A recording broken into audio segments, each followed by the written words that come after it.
Alright, well, it's highly unusual that I have a second iteration of the same patch. I thought it was necessary for this one since the last one was a really major one. And I left out a few characters from the tier list. Now, and I didn't even give Thresh a rating. So, I was supposed to upload a video, but it had issues and I might as well have to redo the whole damn thing. So, I'll start off with this. First thing I'm going to do with the tier list is try to explain it a little bit better how it works, because some people are seeming to get the wrong idea.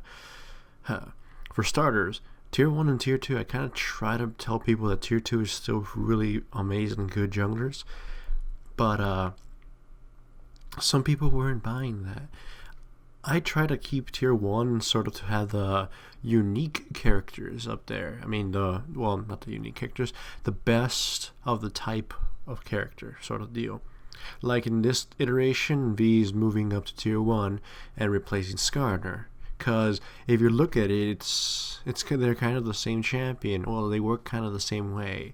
So I pretty much will only have one jungler in tier 1 that is very similar to another. Like, let's see. I don't have Malphite or Hecarim in tier 1. But if I did, I would only be able to have one of them because they're essentially kind of the same damn thing in the way they function and kind of. There's just something different. Well, I hope you get the idea. So tier 2 is basically, they're really strong champions. They're just somebody edges them out who's kind of pretty much serving the same damn purpose anyways. So I'm just going to have to reword those definitions a little bit. The tier 2 junglers are very strong. Like I try to tell some people, being in tier 2 this time around is a lot more valuable than having been in tier 2 and during season 2, at least for my tier list. V is going back up there. I took her down from tier 1, but it's because the initial, flare had run out and then just kind of let her rot. And there's one thing people need to understand. Her early game is pretty terrible. There's no going around it. She's pretty easy to fucking kill and slow down. However, her mid game is obscene to the point of broken. So, like not all her jungle scores are going to be pretty, but her mid game is just so obscene that I guess they can make up for not having the most perfect early game. Anyways, that's V's explanation. Basically, she's just being regarded as the new Skarner with a lot of different updated stats, which end up making her tier 1, especially as Skarner is going to be moved down. I'll explain that in text, though. Now, Thresh. I have explained him a lot of times already, including in his team battle. Thresh is very slow and doesn't ever actually get fast. He ganks really well and surprisingly sustained, considering, I guess he just becomes tanky to the point it doesn't matter. And he's just doesn't take much damage, but he's slow as hell. And that's kind of what's going to sink him as a jungler. He can't duel, he can't, keep up, that kind of deal. But why Shen, who is so slow, get even higher? Well, because Shen has his ultimate and his sustain that brings him back up and gives him some kind of unfair special advantage over a lot of other junglers, even the faster ones. So Thresh doesn't have any of that special stuff. You might as well stick him in a lane and get farming souls that way. So Thresh is just not fast enough to make up for anything else. His speed will be used against him, and he'll never have any artificial speed boosts unless he gets so lucky ganking like I did. Alright. Evelynn. Well, Evelyn's another one of those characters like V. She's, besides getting her ass nerfed several times already, the problem with Evelynn is that her jungle is awful.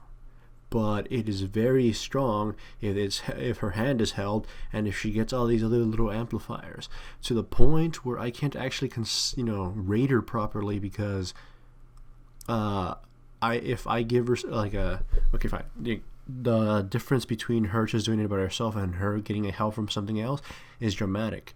Evelynn ganks before level 6 or even at level 6 aren't actually exactly spectacular, and she's pretty easy to kill. However, give her an exhaust or an ignite for extra damage and it becomes really strong. Very, very strong, in fact. She gets really well with the exhaust, the stealth placement, better positioning, all that stuff. However, if I were to grade her based on that, then it'd be unfair to the other junglers who, I don't give points for having exhaust, like Shyvana. Shyvana ganks better with exhaust, but I don't count that. I don't count those kinds of variables. And saying like Evelyn pretty much will die out of the jungle unless she gets help. She can't gank after clearing without help. That kind of stuff. I can't exactly grade her fairly, so I don't exactly know how to go about grading her. So that's why she has yet to be graded, or even put on tier list. So it's just one of those things. I'll figure out something. For Karthus, this is just a personal shame of mine why he's not ranked yet. I am awful at landing his Qs, so bad that I'm so bad at them that I can't. It would be unfair for me to give him any ranking, because it would if I give him too high, I'm like I can't actually test him because I suck at him. If I give it too low, it'd be unfair because again I just suck with him. So I don't know what the hell to do with Karthus. At most I can just see him, but it'd be great if I could see him against fighting against me and I can observe him, but nobody really plays him that way. But I've heard that he's apparently a lot better this time around. But again, I'm too terrible to test it myself and no one plays it. Singed is the same kind of deal. I'm terrible at Singed, but nobody seems to play Singed, and he couldn't be rated. Wukong, he's one of my personal, favorite average junglers. This time around, he got really hurt in terms of sustain and clearing, but he gets better and better, and itemization is amazing on him, so his mid game is a lot better. But I haven't really gotten around to testing him. And Nasus wasn't rated because he's one of the hardest ones to rate, because you got to take in little niche variables with him, and I already knew they were going to start buffing him, so I kind of had to leave him out before until they finish everything. The idea with Nasus is he's actually a very fast jungler if you use your E to clear. The problem with that is you don't get to use your Q as easily or as often as you'd like. And his ganking is actually very strong with a goddamn Wither. That thing is stupid strong, especially if you max that.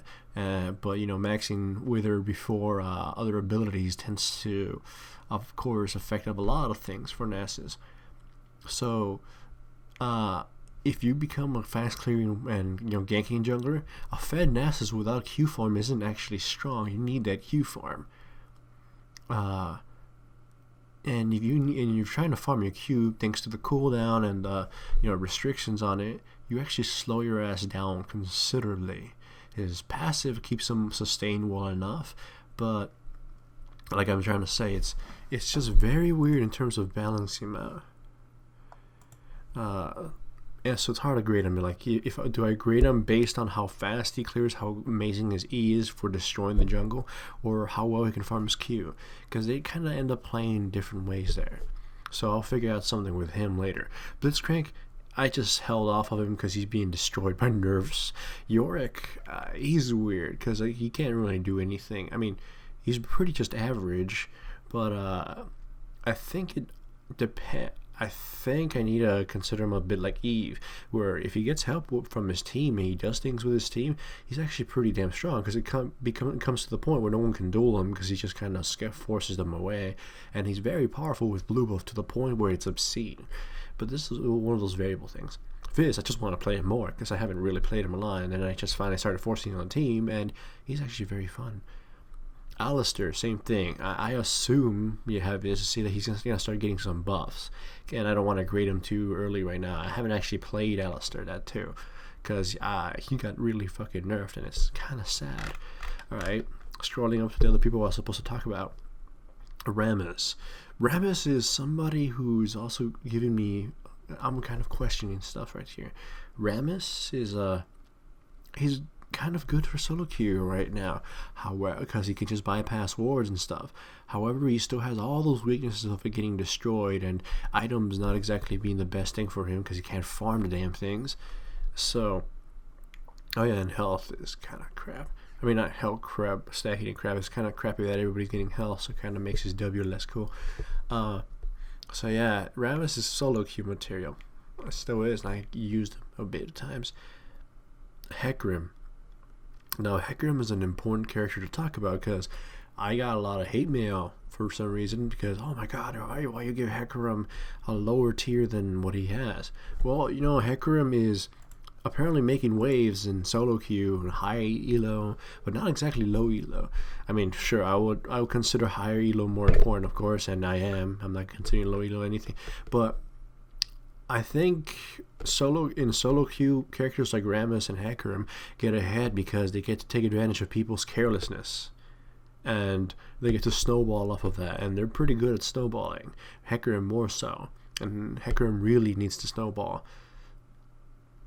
And so it's one of those situations where it's hard to grade him because if he snowballs, he's probably one of the best junglers ever in the universe, and snowballs harder than others. But if he doesn't, he's kind of bland and doesn't do much. Late game, regardless of if he got fed or not, if he drags on that long, of course he'll be very powerful. But you get what I'm trying to say. I cut some points from him for being dependent on snowballing. And then there's one thing that people will probably point out of like, oh, why'd you take that from Hecarim and not from Shaco? Well, the point for Shaco is how early and how easily he can do that stuff, and how effectively, though he just got nerfed, so that's going to be, take a factor in this new scoring too. Hecarim obviously needs a leash. Shaco can it's pretty much one of the more independent junglers, and that's what ends up giving him a better score. The guy is so unique in how he works and so independent of other players that you don't have to worry about, you don't have to worry about your teammates fucking up or anything. Your boxes will do all the work. You'll leash for yourself, you'll gank for yourself, that kind of stuff. He does he lifts his own weight kind of deal, and that gives him his little special boost up to tier 1. Though I have actually noticed that the Q nerf is actually very noticeable and making it harder for him to gank. The E thing, yeah, it's kind of a pain, but the Q is pretty noticeable, at least for the early game, because it gives you a better chance of escaping from him. Let's see, what other character was I supposed to talk about? Oh, Xin Zhao. Xin Zhao is another one of those characters, again, like Evelyn, where he's a lot better given, some aid, like dramatically better. But by himself, he kind of flip-flops a bit. Xin Zhao is a slow jungler, and he can get crippled easily, but with a better team, they'll make sure that doesn't happen, and he just deals damage, and his ultimate is all variable depending on the health, that kind of stuff. He's pretty good for this health stacking meta. He'll probably go higher in tier 2, but I don't think he'd be any higher than tier 1. I mean, up to tier 1. Who ends up being somewhat like him? I would just say Lee Sin. So it's they're both Asian anyways. Right. Zed was another one I was supposed to talk about. Zed. He's one that I can't decide on. His ganking is dependent on the enemy team. Either it can be one of the coolest things ever, or one of the worst things ever. God help you if they have someone like Kale or Morgana or something. Well, not Morgana. Something that just kind of completely shuts down your ultimate. You get stunned before you even finish doing anything, and you do no damage. Kale, that does shit. That kind of stuff. It's kind of a cock block. So, ganking wise, Zed is binary. Well, is that even the right word for it? It's all situational, his ganking prowess. So, So, of course, it was hard to consider him higher than tier 3, which would, remember, be basically the same quality as tier 2 in season 2. So, he's high up there. Tier 3 is not bad. He's high up there. He's got his uses. He's amazing at clearing. He gets farmed, and he protects turrets really easily. Throw your shadow out there. You get to use E twice and use your little Q to clear a wave. He can hold a lane versus 3 people, and that's pretty impressive for a jungler. And his energy, of course. So he's got a lot of good qualities, and he assassinates the crap out of people. And atomization is amazing. But again, not tanky. He's not tanky. He is dependent on the farm regardless of how well he can farm it. And his ganking is, in most cases, unreliable. It totally depends on who you're trying to kill. His early dueling is definitely weak compared to other junglers like Lee Sin. Everybody would compare to Lee Sin. So, that's why he's kind of, in tier 3 right now. Kha'Zix is kind of the same thing. He's a much better laner. And yeah, that's kind of just the whole gist of it. He's like same deal as Zed, just worse off than Zed, because Zed just kind of kicks his ass when it comes to farming, and probably even ganking, compared, from the jungle. Because you gotta love those little blinks, the little blinks into the ultimate and multiple slashing. He ought to be safer. I'll say that much. I'll say that he's a much safer ganker because of all the blinking he does. But of course, that's why he's not much higher. See, what other things did I want to talk about? Oh yeah, that lizard weapon thing, whatever it's called, Spirit of Lizard Elder. That thing's been getting buffs for out of nowhere. I mean, the cooldown reduction one was amazing, and then the smite one, I was just gonna say that's pretty much negligible, unless you rush the item, which again it will still pretty much be negligible. So I'm wondering why they're even buffing that. Jarvan, I think he's gonna get nerfed, by the way, because Armor Shred is amazing, and he's a jungler that can Armor Shred. So you don't have to worry about wasting your top lane on an Armor Shredder or whatever, or if they were banned or picked already, that kind of stuff. So he's kind of making his waves there. And I think that's kind of all I needed to talk about. I mean, V already mentioned she's going back up because I got to play her more, and basically she's the new Hecarim. So she fucking dominates solo queue, and I'm gonna assume she's gonna get nerfed soon. Oh yeah. Some people were asking why Nautilus was lower down there. I mean, come on, Nautilus. Come on, he gets his ass kicked. I mean, he's a ganking machine, but he can't keep up with, the murdering junglers we have right now. You sort of need bruisers, or characters that become bruisers a lot easier. Cho'Gath, he's kind of what Nautilus is, or Nautilus was, except without the badass ultimate. But Cho'Gath is, pretty much a bruiser from the get-go. He can actually fight people and be tanky. Nautilus kind of needs, levels and pod items to make him do so. So, right now, I think the metas are revolving around bruiser junglers, not exactly tank. And bruiser junglers that can go supportish, like Olaf with aura items and Cho'Gath with aura items. And you kind of get what I mean by that. So, yeah. Anyways, that's the tier list for this. The rest will be written down.